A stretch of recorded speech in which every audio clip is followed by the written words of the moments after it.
हमारे साथ में है भाजपा के राष्ट्रीय महासचिव और जम्मू कश्मीर के नए प्रभारी श्री तरुण चुग जी। आइए हम इनसे बात करेंगे डीडीसी चुनाव को लेकर, तेलंगाना में भारतीय जनता पार्टी के प्रदर्शन को लेकर के और तमाम किसान के मुद्दों पे हम इनसे चर्चा करेंगे। आइए तरुण चुग जी, आपको राष्ट्रीय महासचिव बनते ही जम्मू कश्मीर का दायित्व दिया गया, बहुत ही महत्वपूर्ण राज्य माना जाता है इसको। तो ऐसे में आप दायित्व मिलते ही यहाँ पर डीडीसी चुनाव होते हैं, कैसे देखते हैं आप इसको? ऐसा है कि आइडियोलॉजिकली जम्मू कश्मीर भारतीय जनता पार्टी के लिए बहुत महत्वपूर्ण है। भारतीय जनता पार्टी ने अपने राष्ट्रीय अध्यक्ष से लेकर कई कार्यकर्ता यहाँ शहीद होते देखे हैं। श्यामा प्रसाद मुखर्जी जी से लेकर टीकालाल टिपलू तक और टीकालाल टिपलू से लेकर आम कार्यकर्ता तक भारतीय जनता पार्टी ने यहाँ राष्ट्रवाद की ज्योति को जलाने के लिए उस दिए में तेल की जगह अपना खून दिया है। और हमें गर्व है कि आज दुनिया में नारा लगता है, जहां बलिदान हुए मुखर्जी, वो कश्मीर हमारा है, वो मुखर्जी भी हमारा है और कश्मीर भी हमारा है। देश की आजादी के बाद किसी राजनीतिक आंदोलन के माध्यम से एक पार्टी ने राष्ट्रीय विषय को उठाया हो और उसके बाद उसके राष्ट्रीय अध्यक्ष ने बलिदान देना पड़ा हो, ये अपने आप में एक बहुत बड़ी एग्जाम्पल। 370 को खत्म हुए 1 साल से ज्यादा हो चुका है, पहली बार डीडीसी चुनाव यहाँ पे हो रहे हैं। ऐसे में क्या मुद्दा है? कह सकते हैं कि एक तरफ गुपकार अलायंस है जहां सभी राजनीतिक पार्टियां जो लोकल है और दूसरी तरफ भाजपा है, तो भाजपा वर्सेस ऑल है यहाँ पे।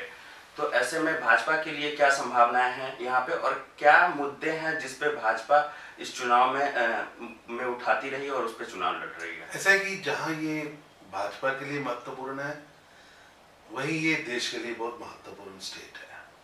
सीमावर्ती प्रांत है और एक ऐसा प्रांत है जिसके एक तरफ चाइना है, एक तरफ पाकिस्तान है, इंटरनेशनल सिल्क रूट का केंद्र भी है,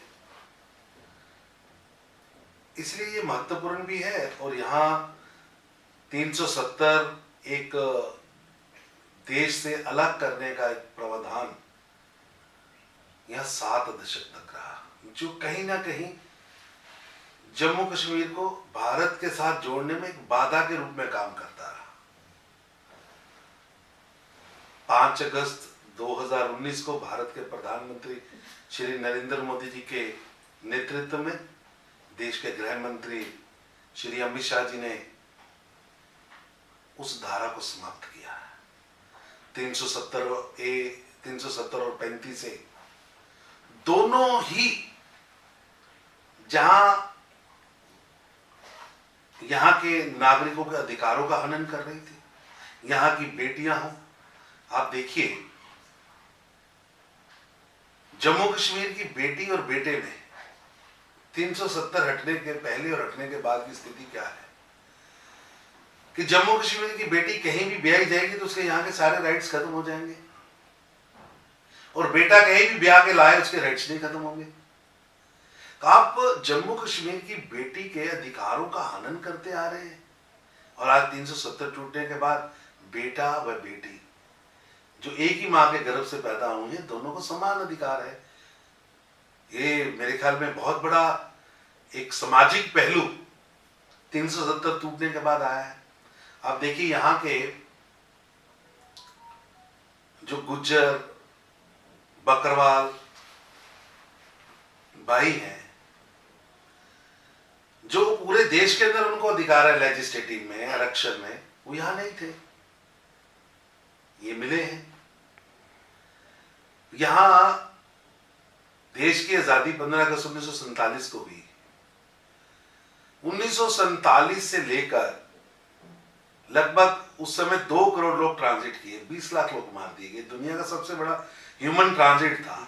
जिन्ना साहब की और सांप्रदायिक ताकतों के विभाजन के कारण सारे देश के अंदर जो लोग विस्थापित होकर आए वो आराम से रह रहे हैं।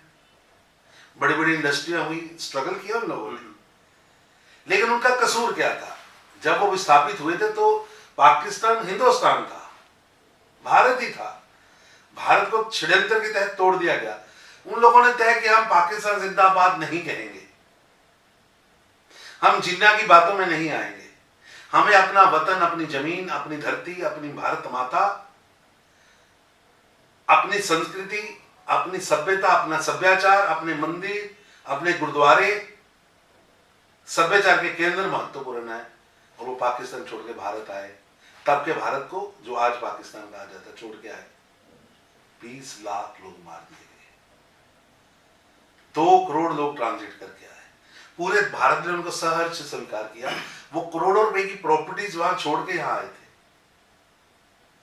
लेकिन जम्मू कश्मीर की सरकार ने 70 साल उनको आजाद भारत में रहूसी बनाकर रखा, उन्हें वोटिंग राइट नहीं दिया, उन्हें डोमिसाइल नहीं दिया, उनको यहां का नागरिक नहीं माना।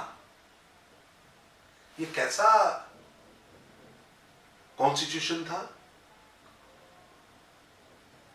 और जितना बड़ा धोखा जम्मू कश्मीर के साथ कांग्रेस ने किया, मैं समझता हूं अब्दुल्ला एंड सन्स से ज्यादा उसने किया है। देखिए, जब जम्मू कश्मीर का विलय हो गया, विलय के बाद हर स्टेट को अपने यहां पर कॉन्स्टिट्यूशन असेंबली गठित करने के लिए कहा गया ताकि देश का एक संविधान बन सके। तो यहां चुनाव हुआ 70 सीटों पर। मुस्लिम कॉन्फ्रेंस जिसका नेतृत्व शेख अब्दुल्ला कर रहे थे, उसके सामने यहां राष्ट्रवादी पार्टी जो थी, प्रजामंडल, प्रजा परिषद खड़ी हुई। 62 सीटों पर उसके पेपर रद्द कर दिए गए। 8 सीटें बची, उस पर जबरन चुनाव करा के 70 की 70 सीटें मुस्लिम लीग ने जीती। उस मुस्लिम लीग जिसके नेता शेख अब्दुल्ला, जिनको बाद में देशद्रोह के कारण 1 दशक तक जेल में रखा गया, उनकी बैकिंग कौन कर रहा था? तब के देश के प्रधानमंत्री और कांग्रेस के प्रेसिडेंट जवाहरलाल जी। मैं वही कह रहा था कि गुपकार अलायंस जो है, जो कश्मीर बेस्ड जो भी पार्टियां हैं, चाहे 1C हो, PDP हो, उनका एक अलायंस है। तो इस चुनाव में, और 370 हटने के बाद वो लोग बार बार कह रहे हैं कि 370 को लागू किया जाए, जिसके लिए वो चाइना और पाकिस्तान की भी मदद मांग रहे हैं। तो इस चुनाव में बीजेपी वर्सेस ऑल की बात मैंने की, तो वो आप उनको कितने बड़े प्रतिद्वंदी मानते हैं और गुपकार अलायंस को कैसे देखते हैं? गुपकार अलायंस ने सबसे पहले घोषणा की कि जब तक 370 और 35 से वापस नहीं आएगा, हम चुनाव नहीं लड़ेंगे। उनको चुनाव में उतरना पड़ा, उनकी पहली हार हुई। उनकी दूसरी हार हुई जब जनता ने लाइन में खड़े होकर 60%, 65% वोट किया। वो कहते थे कोई वोट नहीं करने आएगा। सोफियान, हब्बा कदल, अनंतनाग, बारामूला, बांदीपुरा, लोगों ने वीडियोस दी हैं कि मैंने जीवन के 70 साल में पहली बार वोट किया है और इस बार मैं अपना नेता चुनने आई। ये मैं समझता हूं ISI और अलगवादी सोच जो थी, जो भारत को टुकड़े टुकड़े करने वाली सोच, जिसका आज का एक अर्बन अवतार है गुपकार गैंग, उसकी बुलेट की पॉलिटिक्स फेल हुई है। और नरेंद्र मोदी जी की बैलेट की पॉलिटिक्स, यानी मोदी का बैलेट गुपकार की बुलेट पर हावी रहा। 370 हटाने के पीछे का जो मेन मकसद रहा वो ये रहा कि जो जम्मू कश्मीर है वो विकास के रास्ते पे आए, मेन स्ट्रीम में आए। तो 1 साल से ज्यादा हो गए, क्या ऐसे डेवलपमेंट प्रोजेक्ट्स चलाए जा रहे हैं जिससे कि कह सकें कि सरकार के द्वारा या भाजपा के द्वारा कि कह सके कि जम्मू कश्मीर में विकास कार्य हो रहा है? अच्छा है कि इस 1.5 साल में सबसे बड़ी महामारी के 10 महीने हैं और एक स्टेट को जब हम यूटी बनाते हैं तो सारी पावर्स लेना और सब चीजें एक लंबा प्रोसेस है। इसके बावजूद नौकरियों में पारदर्शिता, राइट टू इंफॉर्मेशन एक्ट का यहाँ आना, यहाँ के कानूनों में बदलाव, विकास के नए एजेंडे पर ब्लूप्रिंट तैयार होना और यहाँ के लोगों के हाथ में ताकत देना। अब देखिए, जहां पंगु पंचायत व्यवस्था रही हो, वहां हमने 3 टायर सिस्टम पूरा लागू किया है। हमने यहाँ पंचायत, ब्लॉक और डिस्ट्रिक्ट तीनों में लोकल लीडरशिप को नेतृत्व दिया है। यहाँ जबकि ये था कि कश्मीर में 2 परिवार या 3 परिवारों के हाथ में सत्ता थी। वो 3 परिवार कठपुतली सरकारें चलाते थे। आप देखिए, शेख अब्दुल्ला, फारूक अब्दुल्ला, अमर अब्दुल्ला, अब नया अब्दुल्ला भी कोई आने वाला है। उधर मुफ्ती साहब, महबूबा मुफ्ती, अब उनकी बेटी। ये जो डायनेस्टी यहाँ रूल था, पितापुरखी राज्य, शाही दवाखाना, उम्र 40 साल, तजुर्बा 140 साल, उसके आधार पर जम्मू कश्मीर को ये नूरा कुश्ती करके लूट रहे थे। नूरा कुश्ती समझते ना, मिलकर लड़ना। मतलब 7 दशक में एक भी पॉलिटिकल आदमी पर इन्होंने किसी अदालत में आरोप नहीं सिद्ध किए, क्योंकि ये मिलकर लड़ते थे। पहले तुम जम्मू कश्मीर को लूट लो, तुम जब लूट के 5-6 साल तुम्हारे पूरे होंगे, फिर मैं लूटने के लिए आऊंगा, ना तुम मुझको कुछ कहना, ना मैं तुमको कुछ कहूंगा। और सत्ता एक इंडस्ट्री बन चुकी थी।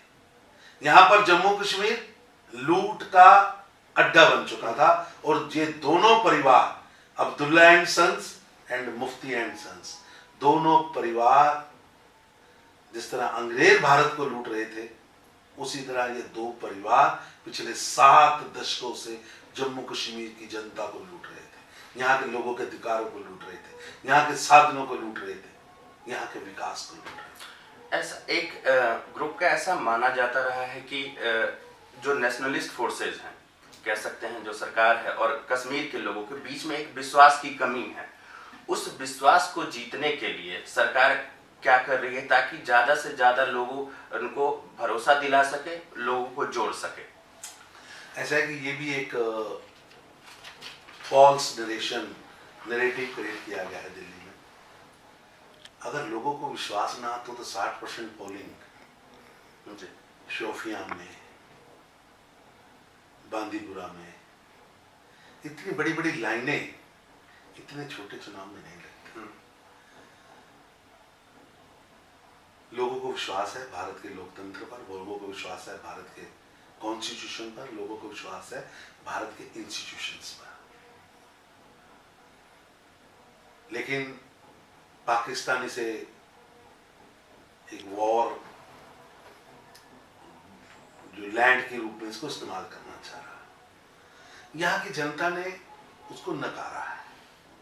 आप देखिए, public acceptance of on terrorism नहीं है, और सरकार की जीरो टॉलरेंस ऑन टेररिज्म की जो पॉलिसी है,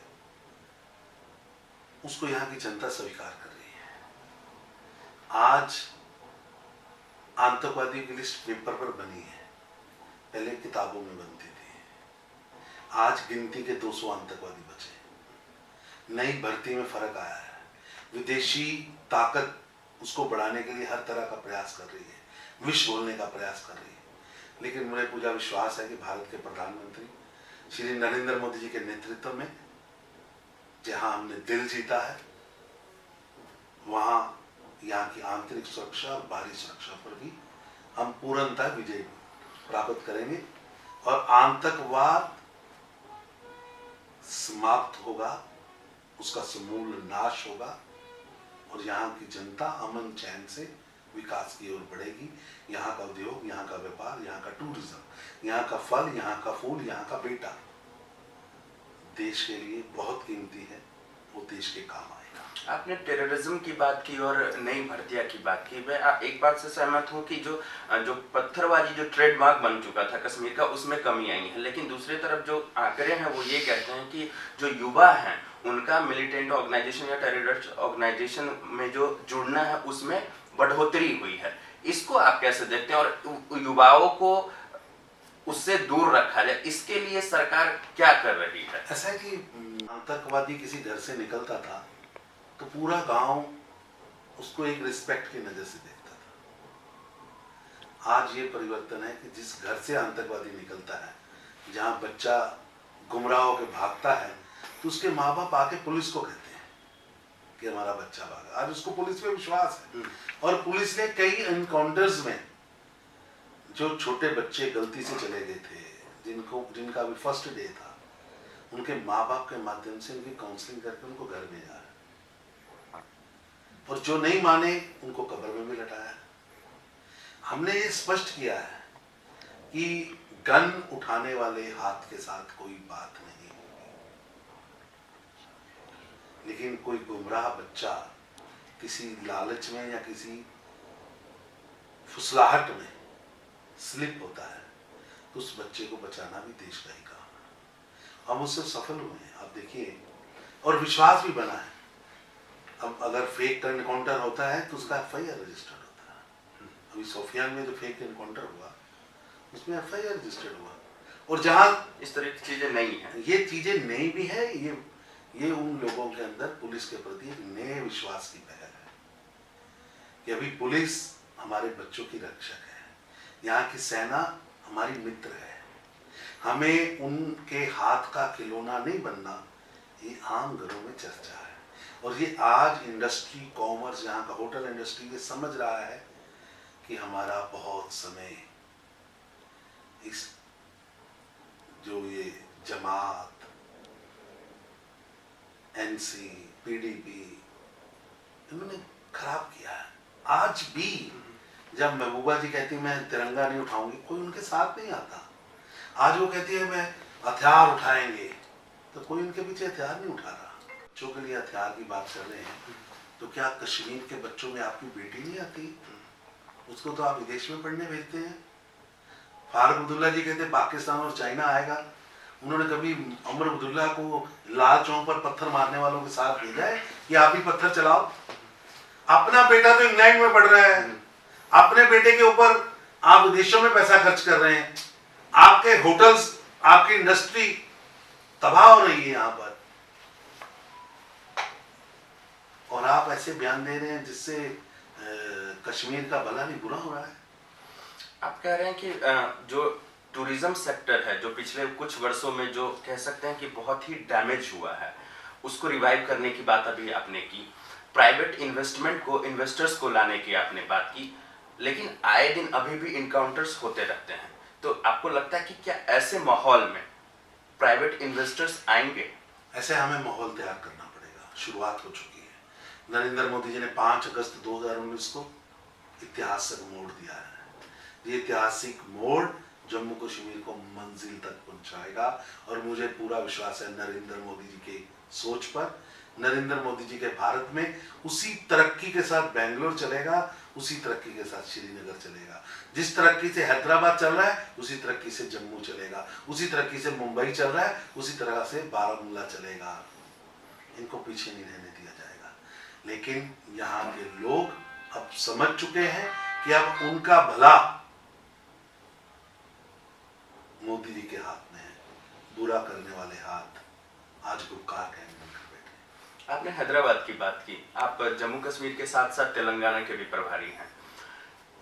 जीएचएमसी चुनाव में भाजपा का शानदार प्रदर्शन रहा, 4 से 48 सीट पे सीधे पार्टी पहुंची है, पार्टी ने वहां बहुत अच्छा प्रदर्शन किया। तो क्या कह सकते हैं कि ये साउथ में एक भाजपा ने रास्ता बनाने का ये जो कार्यक्रम शुरू किया है, उसको जीएमसी चुनाव के माध्यम से हम कैसे मान सकते हैं? लेकिन मेरा ऐसा मानना है कि आज पूरे भारत के अंदर, चाहे वो बाई इलेक्शन हो और चाहे बिहार का इलेक्शन हो, चाहे मध्य प्रदेश में चुनाव हो, चाहे यूपी में हो, चाहे कर्नाटका में हो और चाहे तेलंगाना में हो, देश में एक नया एजेंडा शुरू हुआ है। वो एजेंडे के 2 रूप हैं। पहला कि भारत के प्रधानमंत्री गरीबों के मसीहा हैं, और उनकी सरकार की, चाहे वो छोटी इकाई हो और चाहे केंद्र की सरकार हो, वो गरीबों के लिए काम कर रही है। देश का गरीब आज सरकार के एजेंडे पर है, और सरकार की एजेंडे की हर स्कीम गरीब को केंद्र में रखकर बनाई गई है। इसलिए गरीबों का मसीहा के रूप में नरेंद्र मोदी जी आज पूरे भारत में, आप देखिए 11 करोड़ रसोई गैस बटे। रसोई गैस जिसके घर पे नहीं था उसकी एम्पावरमेंट हुई, तो भारत के 11 करोड़ घरों की एम्पावरमेंट हुई। 10 करोड़ घरों पे आपने शौचालय लगाया, 10 करोड़ घर गरीबी से ऊपर उठे। आप हर व्यक्ति को घर देने जा रहे हैं, उसका जीवन स्तर ऊपर जा रहा है।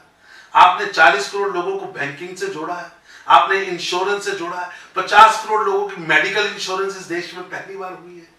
इस देश में 12 रुपए में इंश्योरेंस, 330 रुपए में इंश्योरेंस, एक नया सेक्टर गरीबों के लिए खुला है। ये कभी ये बड़े बड़े बैंकों के गेट गरीब के लिए कहां खुलते थे? इसीलिए 40 करोड़ लोग उस गेट के परे खड़े थे। 15 अगस्त 2014 को भारत के प्रधानमंत्री ने उनको गेट के उस पार लाने का काम, यानी गरीबी से लड़ाई में एक बड़ी छलांग मारकर किया है। तो मतलब आपका कहना है कि तेलंगाना में जो अभी वहां पे जो जीएमसी चुनाव में जो हुई निर्णय आए हैं, जो जनता ने वोट दिया है, तो वो कहीं ना कहीं जो नेशनल स्कीम्स है या सोशल वेलफेयर स्कीम्स हैं, उसका फायदा मिला है आप लोगों को? ऐसा है कि मैंने आपको कहा 2 मुद्दे हैं। पहला तो मैंने आपके सामने देखा कि इस देश के प्रधानमंत्री मोदी एक गरीबों के मसीहा के रूप में उभरे और एक अलग तरह का वर्ग जो कास्ट पे नहीं, रिलीजन पे नहीं, तेरा मेरा पे नहीं, वो गरीबी के नाम पर, गरीब मुक्त भारत के नाम पर गरीबों के मसीहा नरेंद्र मोदी के साथ खड़ा है। और दूसरा, इस देश के अंदर एक नई गाथा विकास की शुरू हुई है। आप सोचिए, जो देश 70 साल में 1.5 ट्रिलियन की अर्थव्यवस्था तक पहुंचा था और नरेंद्र मोदी जी ने अपने कंधों से उस अर्थव्यवस्था को खींचकर 7 साल में भी 7 पूरे नहीं हुए, 2 गुना कर दिया। 3 करोड़ से 3 ट्रिलियन की अर्थव्यवस्था बना दिया और 5 ट्रिलियन का टारगेट दिया। आप जरा सोचिए, 2012 का भारत, 2013 का भारत हताशा, निराशा, निष्ठा, निष्ठुर भारत था। हर ओर ऐसा लग रहा था नौजवान को कि मेरे को विदेश जाना है, किसान को, खिलाड़ी को, यहां कुछ नहीं हो सकता, यहां भ्रष्टाचार है, 12 लाख करोड़ रुपया देश के खजाने से लूट लिया जाता है। ऐसी हताशा, निराशा से अर्थव्यवस्था और भारत के लोगों के मन को निकालकर भविष्य के एक उज्जवल भविष्य की ओर लेके जाना, उनके मन के अंदर आत्मविश्वास पैदा करना, ये वही अवसर है, वही भारत है, वही कार्यालय है जहां प्रधानमंत्री राजीव गांधी कहते थे कि 100 रुपया बेचता हूं तो 86 रुपये लूट लिए जाते हैं। आज मोदी 100 रुपया दिल्ली से भेजते हैं तो गांव की झोंपड़ी में बैठी बहन के पास 100 का 100 ही पहुंचता है। इसलिए नरेंद्र मोदी जी की कमिटमेंट, नरेंद्र मोदी जी के प्रति लोगों की श्रद्धा, नरेंद्र मोदी जी के प्रति लोगों का विश्वास, ये बढ़ते हुए भारत की एक ताकत है। और मैं समझता हूं विश्व के अंदर जहां बड़े बड़े लोकतंत्र हैं, वहां भी इस तरह का विश्वास वाला नेतृत्व, जिसके प्रति देश की झोंपड़ी में बैठा हुआ गरीब लास्ट मैन ये कहता हो कि मेरा नेता, मेरा नायक ना खाएगा ना खाने देगा। मोदी है तो मुमकिन है, मोदी है तो पाकिस्तान भी डरेगा, मोदी है तो चाइना भी डरेगा, मोदी है तो गरीब की चिंता होगी। ये विश्वास सदियों बाद किसी नेतृत्व के पास आया है। वो नेतृत्व मेरा नेता नरेंद्र मोदी है। हम लोग साउथ की पॉलिटिक्स की बात कर रहे थे। अभी हाल ही में रजनीकांत जी ने कहा है कि वो जनवरी में अपनी पार्टी बनाने जा रहे हैं और मोस्ट प्रोबेबली वो विधानसभा चुनाव भी लड़ेंगे। तो रजनीकांत जी का पॉलिटिक्स में एंट्री आपको आप कैसे देखते हैं, और क्या भविष्य में भाजपा उनके साथ कोई अलायंस कर सकती है क्या? ऐसा है कि पिछले 6 वर्षों में भारतीय जनता पार्टी पहला 8 करोड़, 9 करोड़, फिर 10 करोड़, अब 17 करोड़ की पार्टी बनी। हमने मेहनत की प्रकाष्ठा से, हमारे नेतृत्व ने एक श्रद्धा से, खुले मन से, साफ नीति और नीयत के साथ देश में काम किया है। और जो पिछले 7 दशकों से स्थापित पार्टी थी, उसके नाकाम नेतृत्व ने, उनकी गलत नीतियों के कारण, उनकी विदेशी एजेंसियों से सांठ-गांठ के कारण आज वो हाशिए पे पहुंचे।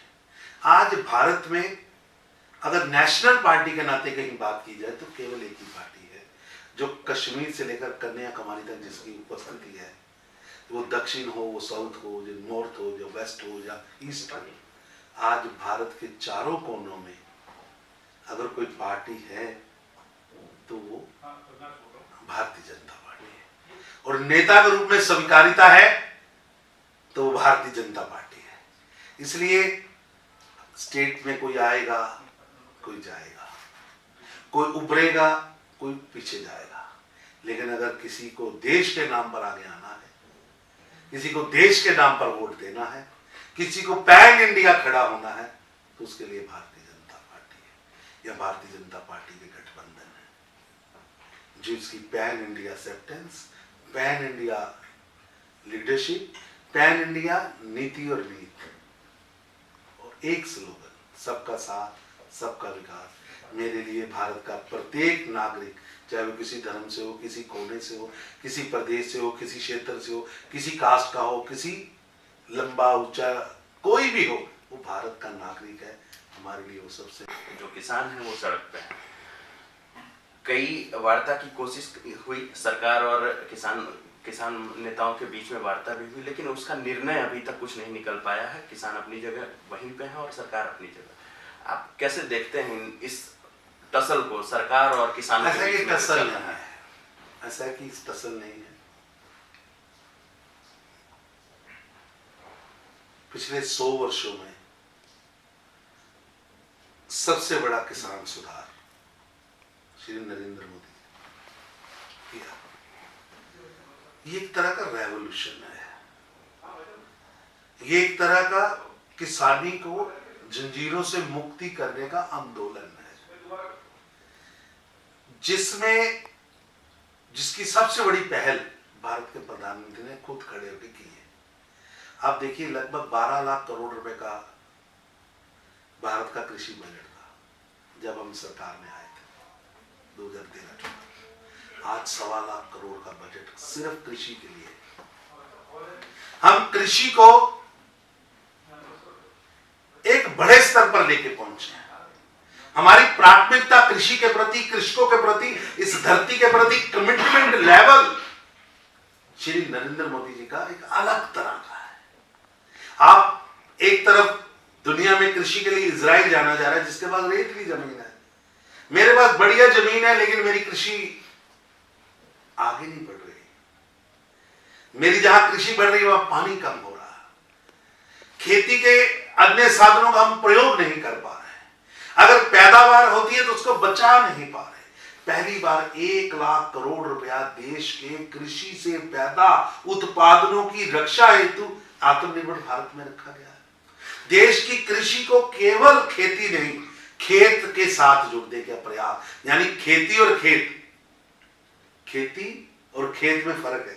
अगर हम खेत की चिंता करेंगे तो मधुमक्खी होगी, हम खेत की बात करेंगे तो बकरी पालन होगा, हम खेत की बात करेंगे तो पशुओं की सुरक्षा की बात आएगी, हम खेत की बात करेंगे तो पौंड आएगा, मछली आएगी, मछली पालन आएगा, आय के नए साधन आएंगे।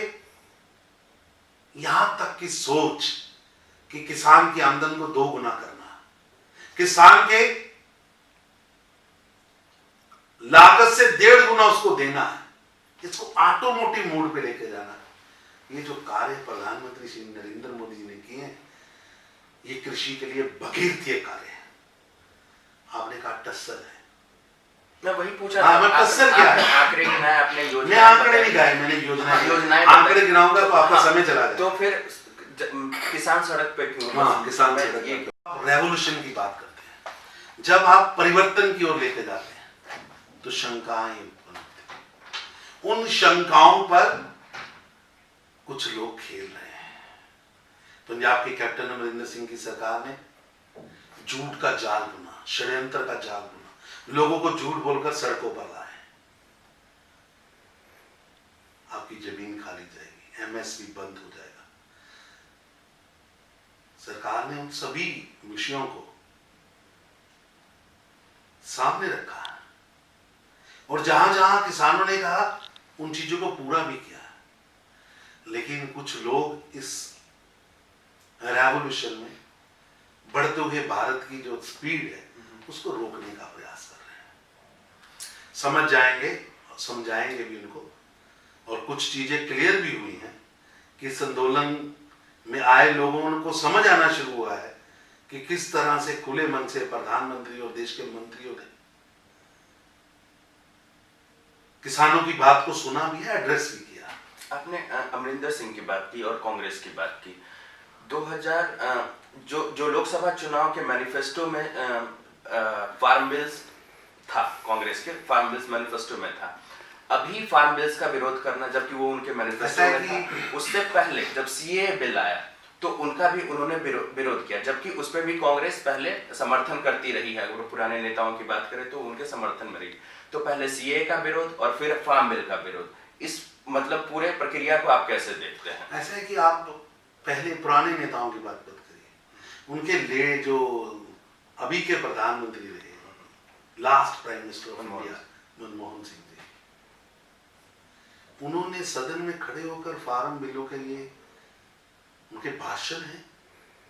उन्होंने पाकिस्तान में बैठे अल्पसंख्यकों की रक्षा की बात देश के सबसे बड़े लोकतंत्र के मंदिर में कही है। असल में प्रश्न उनको भी पता है, उनको लगता था कि ये होगा नहीं कभी देश सीए जैसे कानून नहीं ला सकता, कभी इतने बड़े फार्म स्टेप कंट्री नहीं ले सकता, इसलिए जितना चाहो बोल लो। 2019 कह रहे हैं, 2017 के पंजाब के मैनिफेस्टो के अंदर जिसमें कैप्टन अमरिंदर सिंह की फोटो लगी, उसमें दो बातें कही हैं। एक तो एपीएमसी एक्ट में बदलाव लाएंगे, ओपन मंडी करेंगे और 90,000 करोड़ का किसानी कर्जा माफ करेंगे। अभी तक 9,000 नहीं हुआ, 90,000 सरकार जाने वाली है। वो उनके शुरुआती एजेंडों में ही था। आप पंजाब से आते हैं, अमृतसर से मूलतः आते हैं और पंजाब की राजनीति को बहुत अच्छी तरीके से समझते हैं। अचानक से अकालियों का एनडीए से बाहर होना और उसके बाद उन शीर्ष नेताओं का फार्म बिल से सीधा यू टर्न ले लेना, जबकि जब वो बिल तैयार हो रहे थे तो वो लोग उसके सहभागी थे। तो इस पूरी प्रक्रिया को आप कैसे देखते हैं? क्या ऐसा कि सैड का बाहर होना एक नुकसान है भाजपा के लिए? ऐसे कि सैड का बाहर होना या अंदर आना नुकसान की बात नहीं, जिस तरह पर उस पर राजनीति की गई है। देश के अंदर ग्रीन रेवोल्यूशन आया, पूरे देश ने उसका सपोर्ट किया। देश के अंदर व्हाइट रेवोल्यूशन आया, पूरे देश ने सपोर्ट किया। रेवोल्यूशन किसी समाज, किसी वर्ग, किसी वोट बैंक के लिए नहीं होते, नेशन के लिए होते हैं। आज इतना बड़ा रेवोल्यूशन प्रधानमंत्री मोदी जी लेके आ रहे हैं, जो देश की दशकों की मांग है उसे पूरा कर रहे हैं। कांग्रेस उस पर भी राजनीति कर रही है। देश की जनता इनको माफ नहीं करेगी। आप याद रखिएगा, कांग्रेस का ये व्यवहार देश की चुनौतियों पर चिंता करने की बजाय, उस पर काम करने की बजाय, उसको एड्रेस करने की बजाय, कांग्रेस ने 7 दशक तक उनको लटकाया। आज मोदी जी उसको निपटा रहे हैं। ये लटका रहे थे, मोदी जी निपटा रहे हैं। ये इनसे बर्दाश्त नहीं हो रहा, लेकिन देश की जनता देख रही है। किसने कश्मीर के विलय के समय में 370 की बात रखी? कांग्रेस ने। लटकाया 35A का कोई प्रावधान ही नहीं था, उसको लटकाया, डिसीजन ही नहीं लिया। मोदी आए, उन्हें निपटाया।